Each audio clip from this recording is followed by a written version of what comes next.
Hello and welcome to EV Review Ireland. My name is Derek Riley. Today we're looking at the Peugeot e-Expert.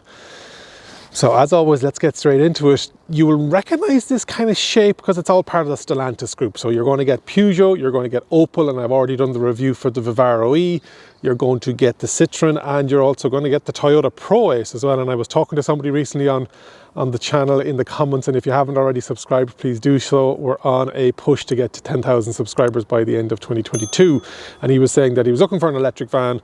What do I recommend? And I was explaining some of them, and he goes, oh, I'll wait for the Toyota one because they have a history with batteries with their Toyota Prius. And I said, it's a Stellantis van with a Toyota badge on the front, with a Toyota having much more else to do with it, in my opinion. And he was like, no, I'll wait for the Toyota one. But anyway, so this is Stellantis platform. You're going to get all the Stellantis brands on it, and this is the e-Expert, which I think is probably the best looking of all of them. As much as the Vivaro E is nice, Vauxhall or Opel, whatever jurisdiction you're in, this is the Peugeot one, and yeah, I really like it.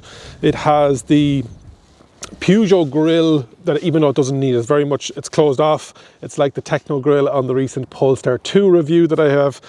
Lovely short bonnet on the front of it, and you have that black cladding in underneath.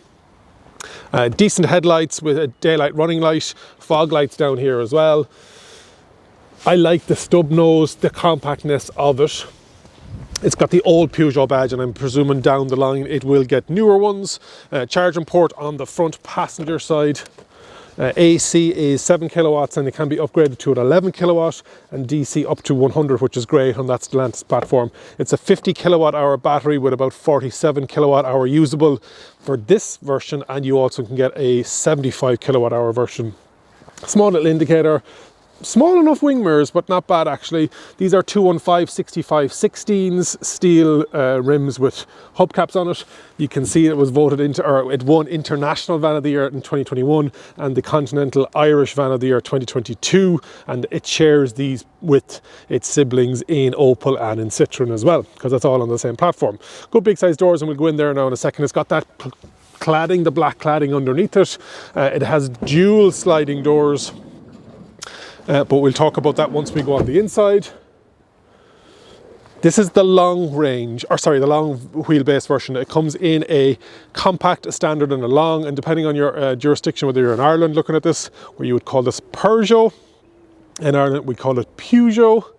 It depends on whether you get those different ranges. So talk to your Peugeot dealer to see if they have it. They've left the flap for where the where the diesel tank and will be refilled in, but it's closed off. But good big length on the back of this one, double sliding doors. Let's turn it around and have a look at the rear with the entranceway and the cargo size that's inside in it. But overall, I think it looks great. Obviously, this sign writing wouldn't be on it if you were to purchase it, but just this is the new Peugeot branding on the side of it, but on the badge at the front, newer versions will get it's this updated Peugeot badge. So let's spin it around, have a look in the rear, and then we look in the cab and take it out for a spin. Down at the rear, you've got your high-level brake light. Again, all your sign writing. You actually don't get that dichroic blue on the side, and you don't even get it on the badge anymore. Whereas on the passenger cars, the E208, E2008, you get that dichroic badging. The only E that you're getting on this is just beside the Expert, which is interesting. Good chunky lights, open up to 90 degrees on both sides, and then you've got the clasp that'll bring it to 180. There isn't a locking mechanism for the 180s, but you can see that the cutouts are here, so the lights are still visible for any oncoming traffic. I'm 6'2", 188 centimeters, so it's roughly my height, and it's the perfect height for getting into underground or multi-story car parks as well. This one's all lined out all the way into the back. And so you've got your tie-off points, 4 near the rear, 2 in the middle, and then 2 at the front with those double sliding doors that we talked about. Great big access either side, so no matter what way you come onto. This one has been lined by the distributor here in Ireland, and you can get that whatever way you want it. You could put shelving into it, etc. Lighting, I can't, just a small little halogen bulb up here, and that operates on the door.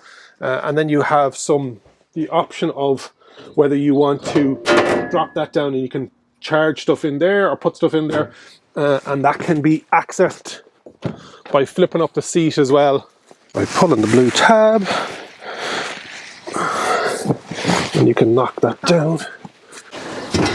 So if you wanted extra length, you can go all the way through and you can pop up the chair and it comes all the way, adds an extra meter on.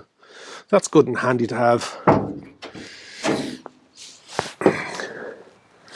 Otherwise, not much on here. Weight, cargo weight in the back of the E-Expert is 1,000 kgs. Let's have a look in the cab. Before we jump into the cab, some sizes and dimensions. Compact's coming in at just over 4.6 meters, standard just under 5 meters, and the long is 5.3 meters. Then you can see the widths. They have the wing mirrors, the body, and then the wheels, and then the actual width of the rear is 1.6 meters. Height then and dimensions internally, you've got 1.258 between the wheel arches and 1.628 full width. Door wise, 1.2 meters. Size or capacity 1,000 kgs, compact and standard, and the long can take a bit more, but they all can take 1,400 kgs. Then cubic volume 4.6 up to 6.1, and then you've got that mod you work underneath the passenger seat that increases it by half a cubic meter up to 6.6. Let's have a look in the cab. What's it like in the cab of the Peugeot E-Expert? On the door we have your adjustable wing mirrors either side, and you have your passenger and driver window up and down switches. Handle at the top, open handle further down the door, a mid pocket halfway down, and then a massive pocket in the at the bottom of the door, and 2 sub pockets underneath there as well. So lots of storage in the actual door itself. Moving up onto the dash, you've got a cup holder on either side. Unfortunately, it's just not wide enough for a reusable water bottle or coffee, whatever it may be. So it's more so for a thinner one than that. You've got a pocket in the middle for storing documents. On top you've got your Bluetooth or your phone microphones left and right with your visors without mirrors. You've got your lights, you've got reading lights, and you've got your seatbelt warnings, etc. In front of the steering wheel itself has no buttons on it. Left hand side is lights and indicators, right hand side is wipers.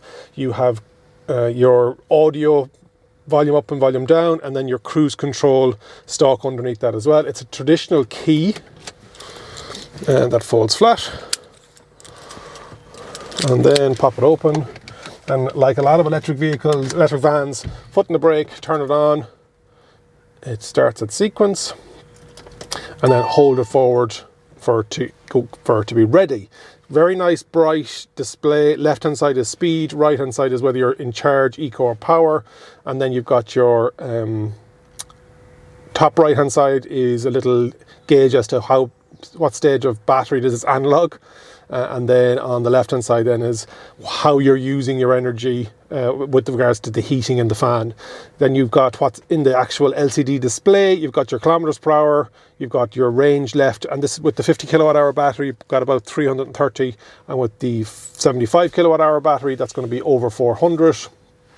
Very legible and very similar to the combustion engine one. Decent size infotainment in the middle. You've got your parking sensors, you've got traction control, you've got your FM radio, and you also have its touchscreen, whether you want to use USB. You've got your settings, you've got your applications, and then you've got your phone, and it's Bluetooth, Android Auto or Apple CarPlay, and it also uses MirrorLink. Physical volume button, which is great. You've got your fan control switch, you've got your temperature control, all both turning knobs. You've got aircon on this version, you've got recirculation, etc. Underneath that then you've got your central locking, whether you want to lock the rear of the van, hazard lights, 12 volt, USB type A charger. You've got a place to put your phone, so you've got a little pen holder, and there's decent space inside here. You've got a dual bench beside us, you've got the electronic handbrake down in the middle. Same as the Vivaro E, you've got this little tube of an armrest with a bit of padding in it. Not the best in the world.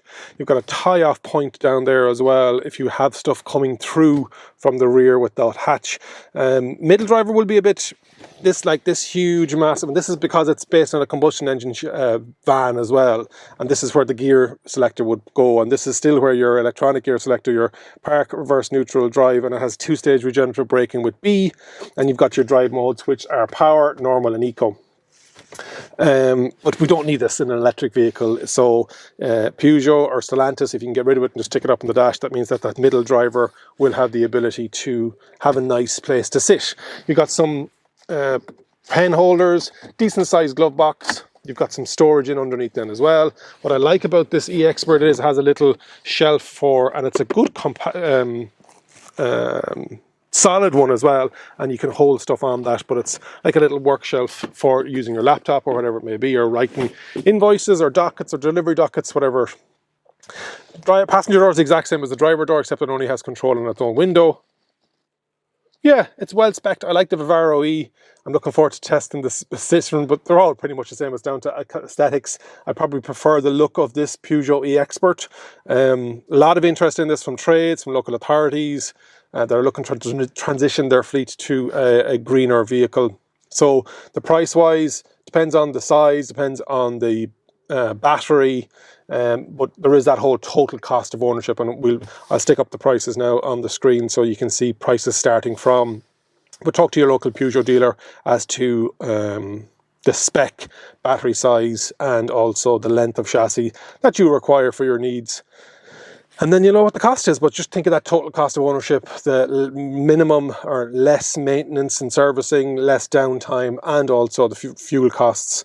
And if you can charge at home or at your depot or whatever it may be, look at the cost of a per kilometre, per 100 kilometres, whatever that may be. Let's take it out for a drive.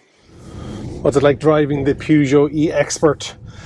As I said at the beginning, stick around to the end, because what we'll do is we'll be talking to Lee, who owns an e-Expert. He's an electrician, and so he's been living with it. So as much as I get it for a couple of days, I don't live with them.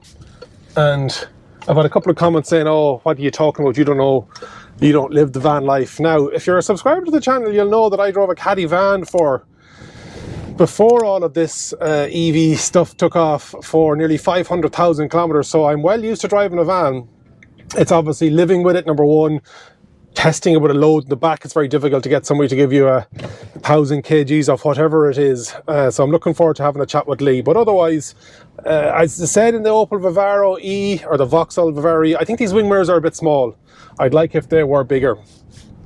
The seating position is lovely. It's got this nice, handy to have it. It's not the best in the world, but it's good to have that armrest. Visibility is decent as well. I'm 6'2", 188 centimeters. Smooth. This is in normal mode. Eco mode just takes a bit of the throttle out of the accelerator and reduces your climate control. And then power. It's not sport. It has a bit of power if you need it. The dials are lovely. I love that blue they use in the Peugeot. I'm disappointed that the steering wheel isn't multifunction. There's a lot of stalks, don't get me wrong. You've got your cruise control on one side, and on the left hand side you have the volume, but it'd be nice if there was some buttons on it. That's just a personal opinion from me. One thing that I don't like about Stellantis on any of their electric vehicles currently, which is the E208, the E2008, the Mach-E, Citroen EC4, is they don't have an automatic handbrake mode. So there is that button down here, and you can have it for the parking brake, but it doesn't do it itself. You have to remember to do it. And then when you pull away, I'm not sure if it releases itself. We're going to try it out now. But otherwise, this long wheelbase is a great size for people that need to get in and out of tight car parking spaces like multi-stories or underground. You also have the dual sliding doors, which are phenomenal as well. But driving an electric van, as like an electric car, it's so smooth, so quiet, no emissions from this vehicle getting in anyway. So if you're living with diesel vans all the time, as much as there's outside emissions from other vehicles, but you're not at least poisoning yourself. The two-stage regenerative braking, I'd love if there was one pedal driving. That would be a nice touch as well. It does automatic release. Are you supposed to do that? I don't know. But it did automatically release. No wing mirror, obviously, which is good. It's got the steel bulkhead. That third middle seat will be a small bit cramped with that central gear stick plastic moulding or gear knob area. But yeah, plenty pickup. It's great to have the air conditioning in it. It's nice to have the reversing cameras and the sensors, rear sensors only, if I recall correctly. Yeah, so it has a lot of mod cons. This is a great seller in the United Kingdom. We haven't got as many of them on the Irish roads yet, but I know that British Gas has a lot of them. I'm pretty sure, or it might be the Vauxhall Vivaro E's I have, but let me know in the comments if you know which one it is, but it's one of the Stellantis group anyway. We'll go to B mode as we're knocking about town. Welcome to the studio piece we talked about earlier on in the review, and I said I was going to bring along an EV expert Peugeot driver owner, and that is my good friend Lee from Morzak EV YouTube channel. I met him a couple of months ago at Fully Charged Live in 2021, and then we met recently in 2022. I've met your wife, I've met your in-laws. Lee, I feel like I'm part of the family now. How are you? Hey, yeah, very good, thank you. How are you? I'm very good. For those who don't know you, would you let them know who you are, what you do, and also about the YouTube channel? Yeah, so my name's Lee Morris. We run a business installing electric vehicle charge points and other renewable technologies. And as part of that, we started a YouTube channel, tried to do something a little bit different or combine a few things that different YouTubers do on the market. So we review electric vehicle charge points, try and give people a bit of information about how electric vehicle charging works, review the chargers themselves, and we drive a Tesla and a Peugeot e-Expert van, electric obviously. And yeah, so try and sort of give our experiences on everyday driving of the vehicle, the car, and sort of how it is for a business owner to use an electric van as well, the advantages and some of the growing pains, I suppose. And that's what we're going to dig into in this interview. I get the van for roughly a week.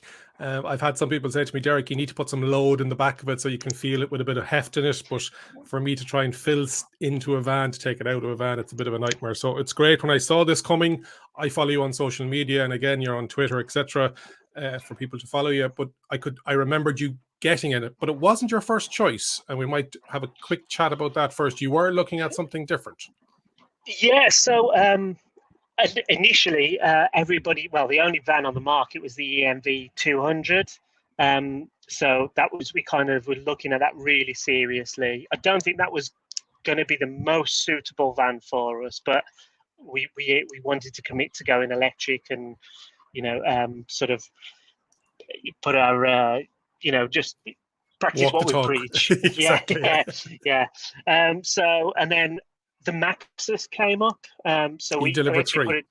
Yes, that's it. Yeah, we put a deposit down on that, and I think that was a little bit close to what we wanted. The Peugeot at the time, and the Peugeot, the Vauxhall, and the Citroen, which are all the same vehicle, that had been announced. But I figured that was probably going to be way outside our budget, so we went for the Maxus, committed to that, and then the Maxus took I think 6 months down the line, we still had no visibility of when we were actually going to get it. So, and in that time, they'd announced the pricing and the specs of the Peugeot. Then they changed the government grants, and we were like, actually, the Peugeot's like, for not much extra budget, and the business had kind of grown as well. This was going to be a much more suitable vehicle for us, and with the extended battery, the range, we would probably never have to rapid charge, or very rarely. You went for the 75 kilowatt hour battery because there is a 50 kilowatt hour battery one. That's the one I was testing. Yes, yeah. So we've got the 75, and it's been great. Yeah, we've been really, really pleased with it. And it's great to hear somebody that's obviously fitting chargers, and I love that on your YouTube channel. You're driving electric both personally and commercially. For those people who've tuned into this review about I call it a Peugeot over here in Ireland, but you call it Peugeot in the UK, the Peugeot e-Expert. Give us a little bit of a understanding as to the good things and the bad things in a couple of minutes, if you can. Yeah, so I've got a few notes out that we've been making. It's a good size van. It's bigger than the Maxus and the EMV 200, and it can hold a bigger load as well. So yeah, it's a good size for us, good fit for us.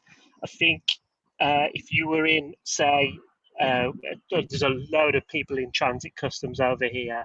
It's probably a touch smaller, but I think it's doable. And obviously Transit or Ford have been very slow to react to the commercial vehicle market. So I think it's a really good option. It's got great sort of power pulling away, a lot better than most of the diesels and going up hills.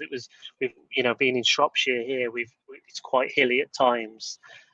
We have no issues whatsoever going up hills, whereas I get that burning clutch smell in the diesel van at times, trying to get up and down into the gorges and places like that.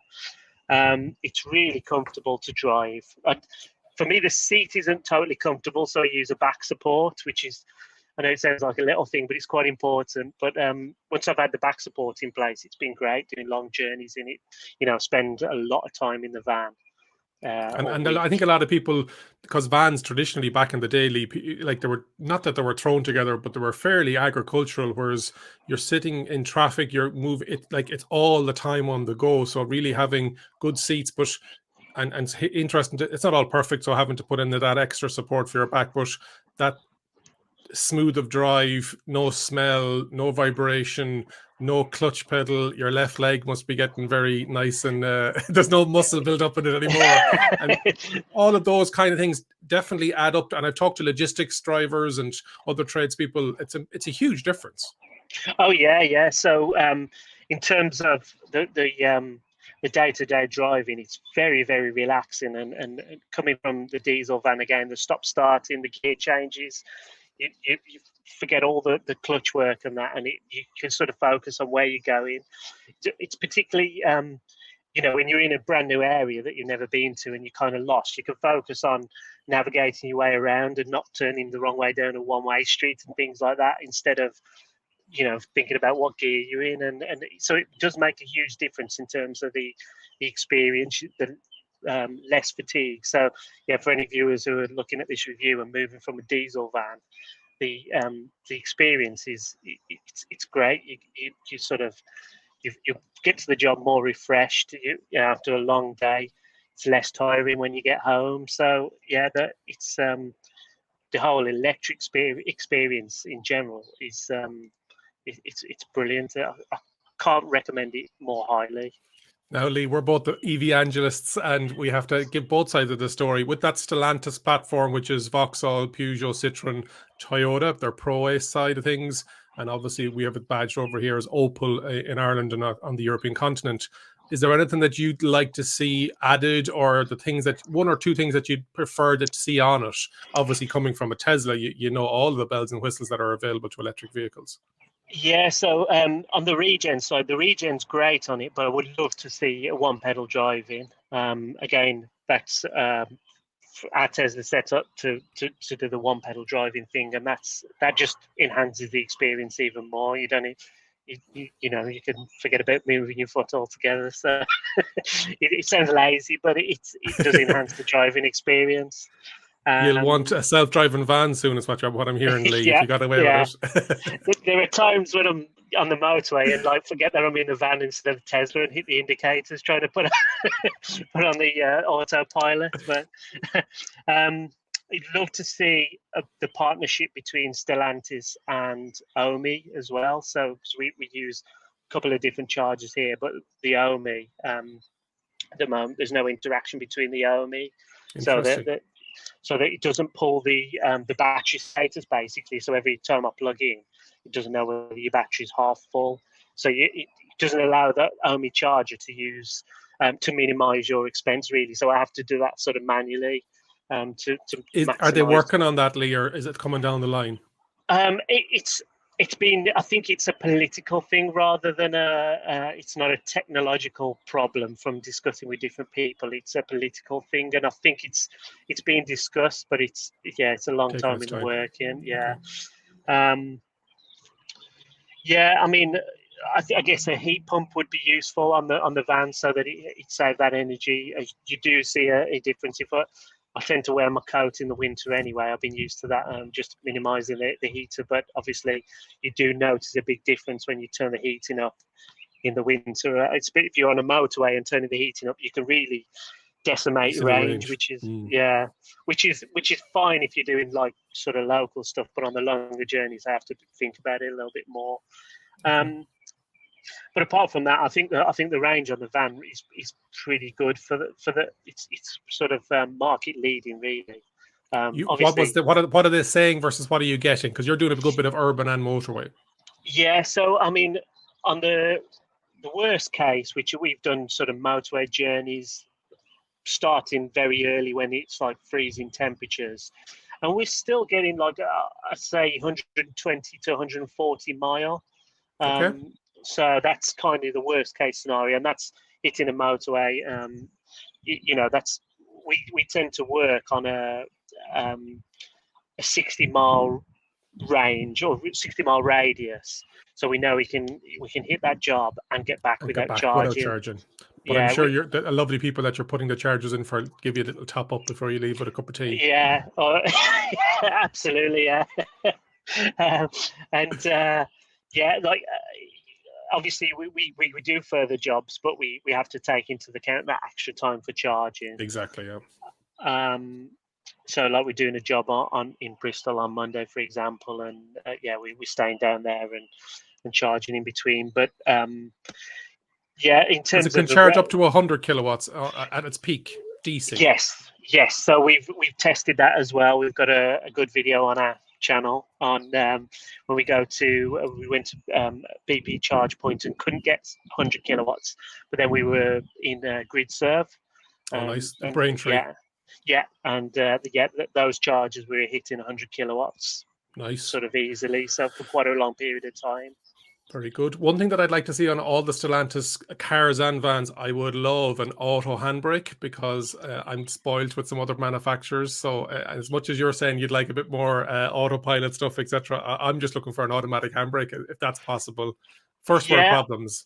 So mine has the automatic hill start. Nice. So when I pull away, it's not automatic. Although when I turn the key on the ignition, it does have the handbrake comes on automatically, so it is electronic handbrake. But I have seen not every version of the van has that. I don't know if it was. What you're saying, Lee, is don't buy it.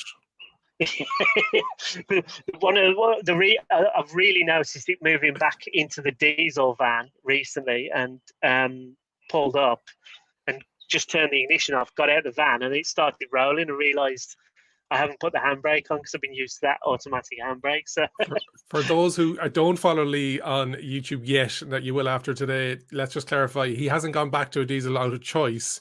He had a little accident in the E-Expert, and you're just waiting to get it repaired, and they have given you a dirty diesel, as we like to call it.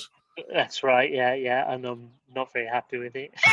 it's at least it's my one of the colleagues who works for Morzak pointed out that you don't know what you got till it's gone. So there you go. Yeah, it's a good reminder, Lee, isn't it? Yeah, that's right. Yeah. Well, listen, thank you so much for your time today. When we started this call, I talked about how I have a green screen behind, but you've got lovely green foliage behind, so it's great to see outside enjoying it. You do within 60 miles, so the catchment area for those that are interested in working with you and getting some EV charge points, if you're based in the UK, is it Shropshire and that surrounding area, or what way is it working? We cover the West Midlands, Shropshire. For commercial jobs, we do work further afield as well. Okay. So like I say, Bristol, up to sort of Manchester and that kind of radius. The other thing that I want to touch on that I didn't was the cost. Just to give you an idea, the cost difference between the diesel van, and we're getting like sort of real world examples of that now, is we're looking at around a fourfold increase in terms of our diesel bill. So your running costs are 25%. Another way of putting it, between percentages or multiplications, about a quarter of the cost of running. Yeah. Wow. And I haven't got all the exact figures here, but even with the additional cost of purchasing, of moving, say, the electric van compared to leasing a diesel model, there's a huge, it will pay back itself very quickly. Sounds like there's a video coming, Lee, on the channel. I've already got one, and you can check it out on our channel. Very good. Speaking of the channel, just to give you the highlight of it, it is Morzak EV. I'll put a link in the description and on the screen, and it's a channel dedicated to all things electric vehicles, electric vehicle charging, and other related technologies. Lee, thank you so much for your time today. Thank you, Derek. And we'll talk to you soon. Yeah, keep up the good work. Cheers. Thank you. Cheers. Hopefully you've enjoyed today's look around the PEUGEOT/PEUGEOT E-Expert van.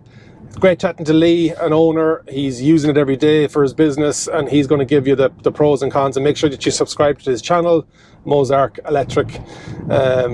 I'll stick a link on the screen and in the description. But also make sure you've subscribed to my channel. As you can see, there's a full playlist now of electric vans if you're interested. Everything from the small all the way up to the large, and there's going to be more and more coming this year. If you haven't already subscribed to the channel, as I said, we're looking to get to 10,000 subscribers by the end of the year. So every little helps. Like, comment, and remember, if you think an EV is for you, leave it to me. I'll review. Thank you very much for watching.